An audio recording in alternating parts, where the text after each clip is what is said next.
রবীন্দ্রনাথ ঠাকুরের লেখা কবিতা লুকোচুরি। আমি যদি দুষ্টুমি করে চাপার গাছে চাপা হয়ে ফুটি, ভোরের বেলা মাগো ডালের পরে কচি পাতায় করে লুটোপুটি, তবে তুমি আমার কাছে হারো। তখন কি মা চিনতে আমায় পারো? তুমি ডাকো, খোকা কোথায় ওরে? আমি শুধু হাসি চুপটি করি। যখন তুমি থাকবে যে কাজ নিয়ে, সবই আমি দেখবো নয়ন মেলে।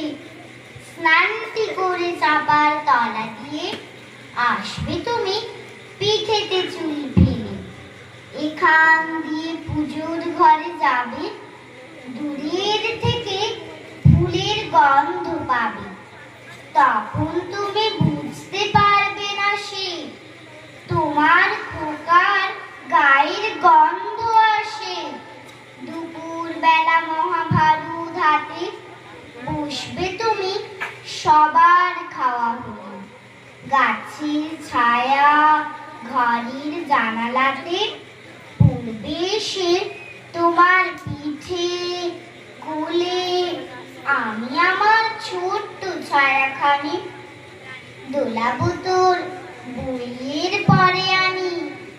তখন তুমি বুঝতে পারবে না সে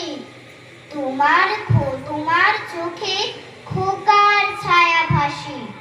সন্ধেবেলায় প্রদীপ খানি জেলে যখন তুমি যাবে গোয়াল ঘরে, তখন আমি ফুলের খেলা খেলে টুপ করে মা পড়বো ভুঁয়ে ঝরে। আবার আমি তোমার খোকা হব, গল্প বলো তোমায় গিয়ে কব। তুমি বলবে দুষ্টু ছিলি কোথা?